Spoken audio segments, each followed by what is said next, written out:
中島敦。三月期。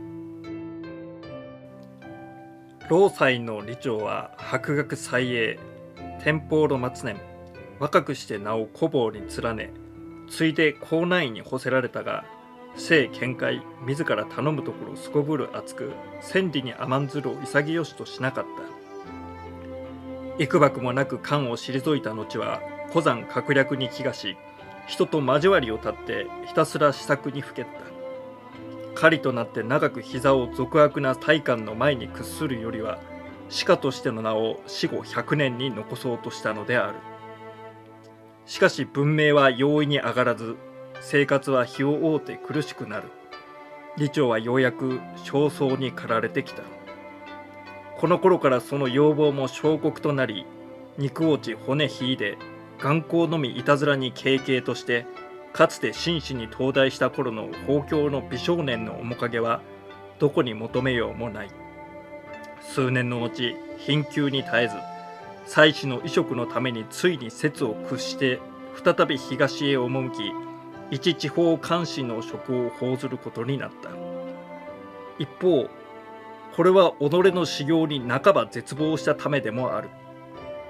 かつての同輩はすでにはるか高位に進み、彼が昔鈍物として志賀にもかけなかったその連中の加盟を拝さねばならぬことが、往年の秀才李長の自尊心をいかに傷つけたかは想像に難くない。彼は往々として楽しまず、強敗のせいはいよいよ抑えがたくなった。1年の後、紅葉で旅に出、女水のほとりに宿った時、ついに発狂した。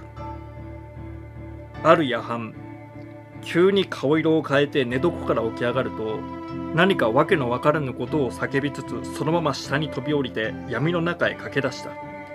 彼は二度と戻ってこなかった。付近の山野を捜索しても何の手がかりもない。その後、李長がどうなったかを知る者は誰もなかった。翌年、監察御史陳軍の円さんという者、勅命を報じて霊南に仕えし、道に正午の地に宿った。次の朝、まだ暗いうちに出発しようとしたところ、疫痢が言うことに、これから先の道に人食いドラが出るゆえ、旅人は白昼でなければ通れない。今はまだ朝が早いから、今少し待たれたがよろしいでしょうと。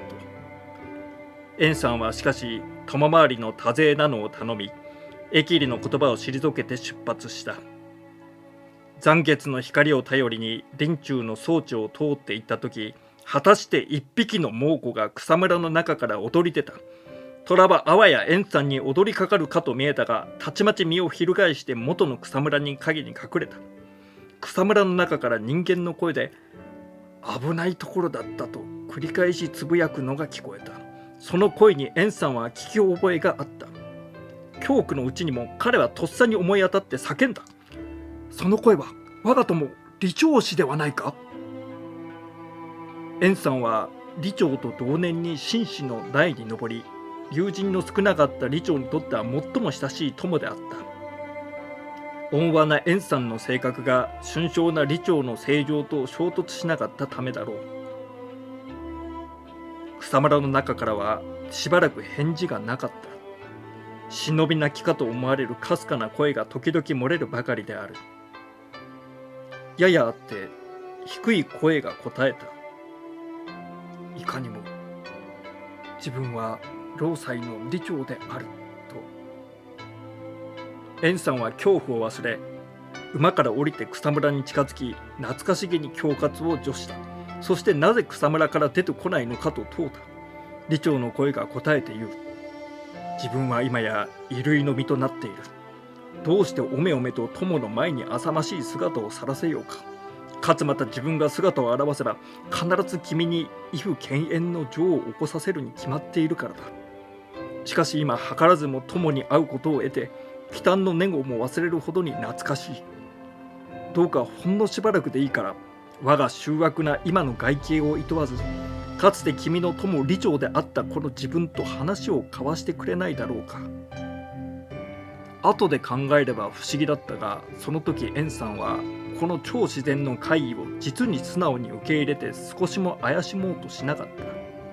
彼は部下に命じて行列の進行を止め、自分は草むらの傍らに立って見えざる声と対談した。都の噂、旧友の消息、円さんが現在の地位、それに対する李長の祝辞、青年時代に親しかった者同士のあの隔てのない語調でそれらが語られた後、円さんは李長がどうして今の身となるに至ったかを尋ねた。宗中の声は次のように語った。今から1年ほど前、自分が旅に出て貯水のほとりに泊まった夜のこと、一睡してからふと目を覚ますと、戸外で誰かが我が名を呼んでいる。声に応じて外へ出てみると、声は闇の中からしきりに自分を招く。覚えず自分は声を追って走り出した。無我夢中でかけてゆくうちに、いつしか道は山林に入り、しかも知らぬ間に自分は左右の手で地を俯瞰で走っていた。何か体中に力が満ち満ちたような感じで、軽々と岩石を飛び越えていった。気がつくと、手先や肘のあたりに毛を生じているらしい。少し明るくなってから谷川に臨んで姿を映してみると、すでに虎となっていた。自分は初め目を信じなかった。次にこれは夢に違いないと考えた。夢の中でこれは夢だぞと知っているような夢を自分はそれまでに見たことがあったから。どうしても夢でないと悟らねばならなかった時、自分は呆然とした。そうして恐れた。全くどんなことでも起こり得るのだと思うて深く恐れた。しかしなぜこんなことになったのだろう。わからぬ。全く何事も我々にはわからぬ。理由もわからずに押し付けられたものをおとなしく受け取って、理由もわからずに生きてゆくのが我々生き物の定めだ。自分はすぐに死を思うた。しかしその時、目の前を一匹のウサギが駆け過ぎるのを見た途端に、自分の中の人間はたちまち姿を消した。再び自分の中の人間が目を覚ました時、自分の口はウサギの血にまみれ、辺りにはウサギの毛が散らばっていた。これが虎としての最初の経験であった。それ以来今までにどんな所業をし続けてきたか、それは到底語るに忍びない。ただ一日のうちに必ず数時間は人間の心が帰ってくる。そういう時にはかつての日と同じく人語も操れれば複雑な思考にも耐えうるし、慶書の証拠をそらんずることもできる。その人間の心で虎としての己の残虐な行いの後を見、己の運命を振り返る時が最も情けなく恐ろしく憤ろしい。しかしその人間に帰る数時間も日を経るに従って次第に短くなっていく。今まではどうして虎などになったかと怪しんでいたのに、この間ひょいと気がついてみたら、俺はどうして以前人間だったのかと考えていた。これは恐ろしいことだ。今少し経てば俺の中の人間の心は獣としての習慣の中にすっかり埋もれて消えてしまうだろう。ちょうど古い宮殿の礎が次第に土砂に埋没するように。そうすればしまいに俺は自分の過去を忘れ果て、一匹の虎として狂い回り、今日のように道で君と出会っても友と認めることなく、君を先食ろうて何の悔いも感じないだろう。一体獣でも人間でも元は何か他のものだったんだろう。初めはそれを覚えているが次第に忘れてしまい、初めから今の形のものだったと思い込んでいるのではないか。いや、そんなことはどうでもいい。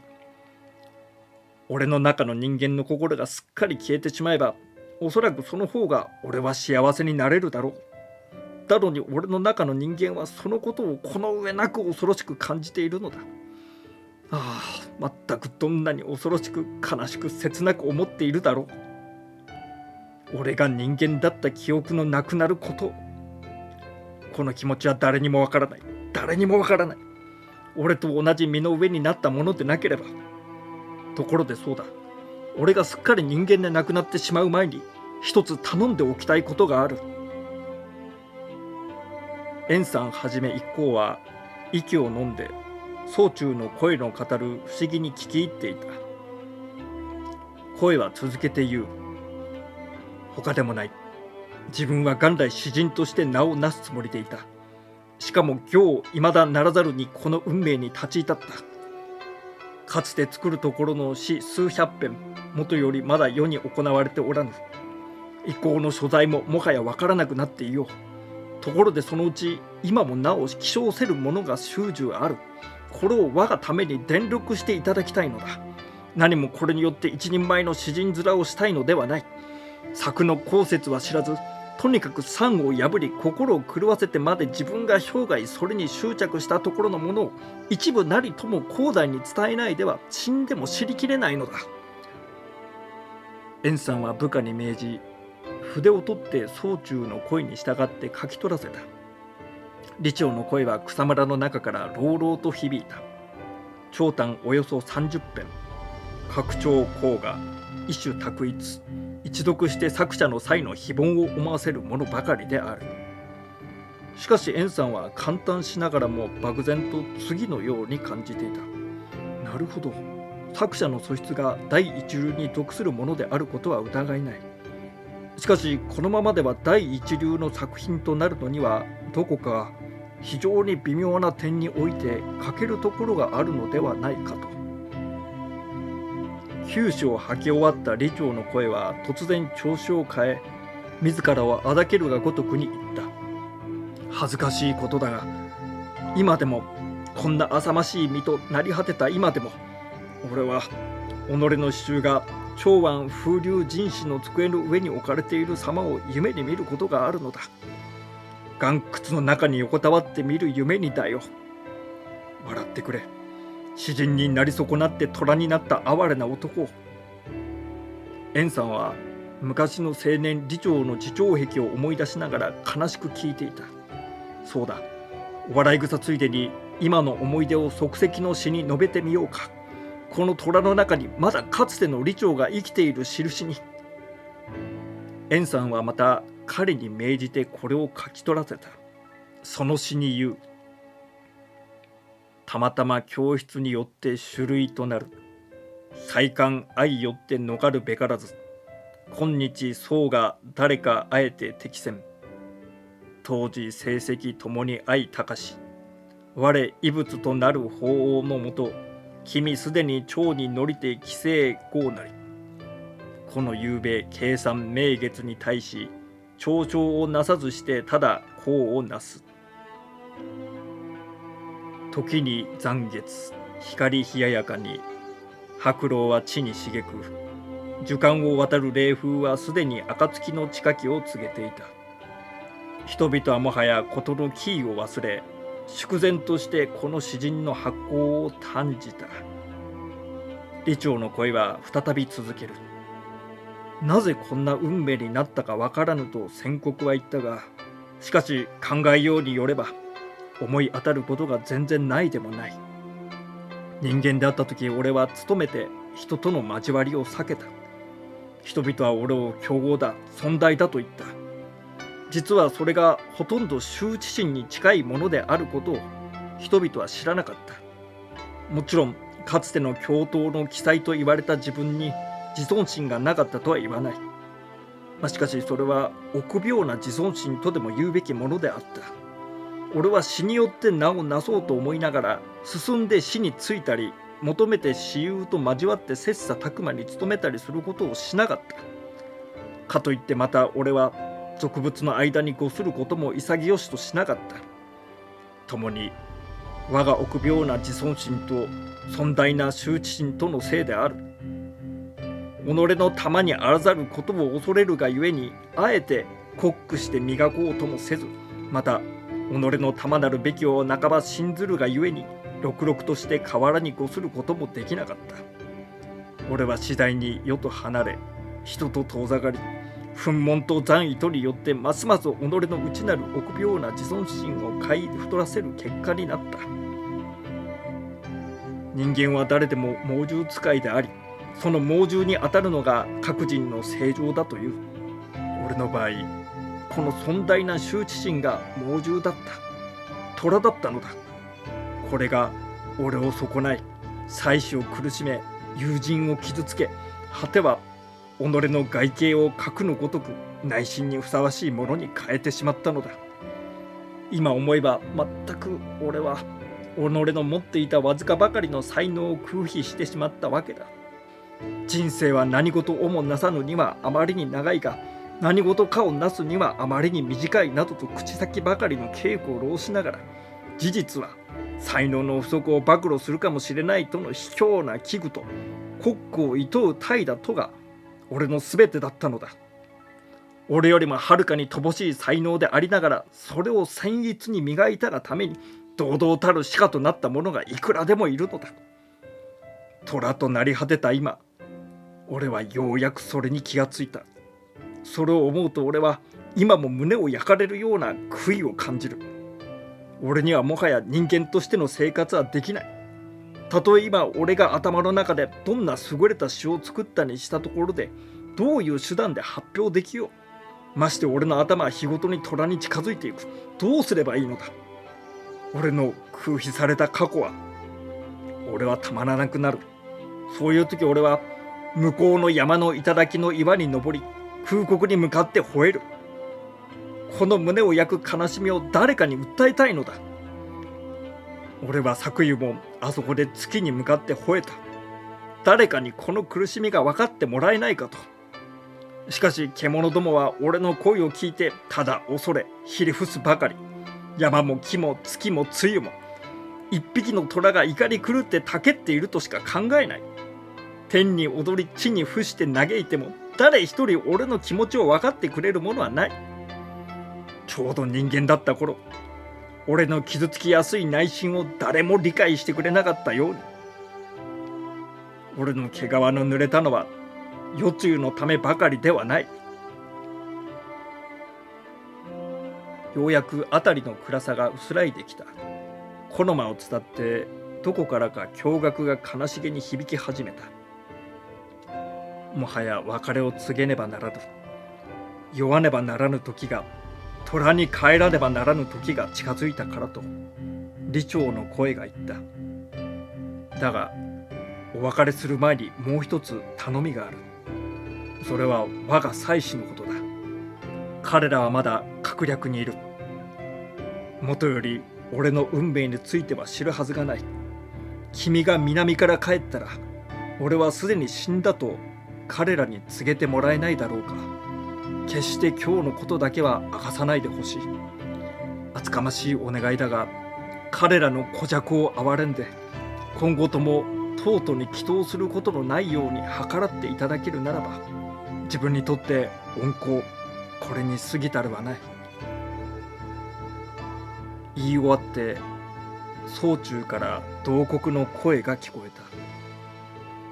縁もまた涙を浮かべ、喜んで李長の意に添いたい旨を答えた。李長の声はしかしたちまちまた戦国の自重的な調子に戻っていった。本当はまずこのことの方を先にお願いすべきだったのだ。俺が人間だったなら。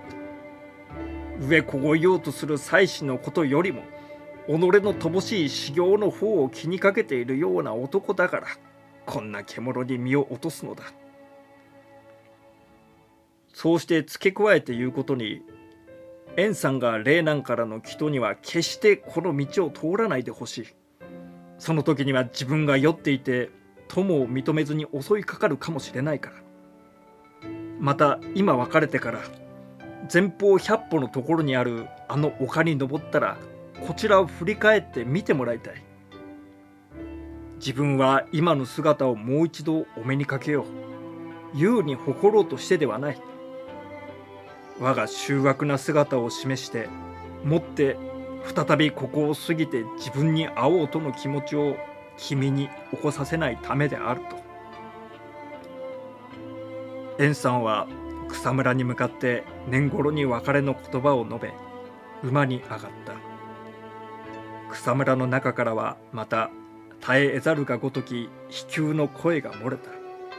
円さんも幾度か草むらを振り返りながら涙のうちに出発した。一行が丘の上に着いた時、彼らは言われた通りに振り返って先ほどの林間の装置を眺めた。たちまち一匹の虎が草の茂みから道の上に登り出たのを彼らは見た。